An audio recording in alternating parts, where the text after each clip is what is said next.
اور اگر اللہ لوگوں کو ان کے ظلم کے سبب پکڑنے لگے تو ایک جاندار کو زمین پر نہ چھوڑے، لیکن ان کو ایک وقت مقرر تک مہلت دیے جاتا ہے، پھر جب وہ وقت آ جاتا ہے تو ایک گھڑی نہ پیچھے رہ سکتے ہیں نہ آگے بڑھ سکتے ہیں، اور یہ اللہ کے لیے ایسی چیزیں تجویز کرتے ہیں جن کو خود ناپسند کرتے ہیں،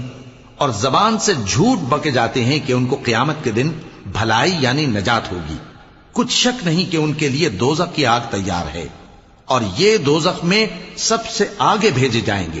اللہ کی قسم، ہم نے تم سے پہلی امتوں کی طرف بھی پیغمبر بھیجے تو شیطان نے ان کے کرتوت ان کو آراستہ کر دکھائے، تو آج بھی وہی ان کا دوست ہے اور ان کے لیے عذاب علیم ہے۔ اور ہم نے جو تم پر کتاب نازل کی ہے تو اس لیے کہ جس بات میں ان لوگوں کو اختلاف ہے تم اس کا فیصلہ کر دو، اور یہ مومنوں کے لیے ہدایت اور رحمت ہے۔ اور اللہ ہی نے آسمان سے پانی برسایا، پھر اس سے زمین کو اس کے مرنے کے بعد زندہ کیا، بے شک اس میں سننے والوں کے لیے نشانی ہے۔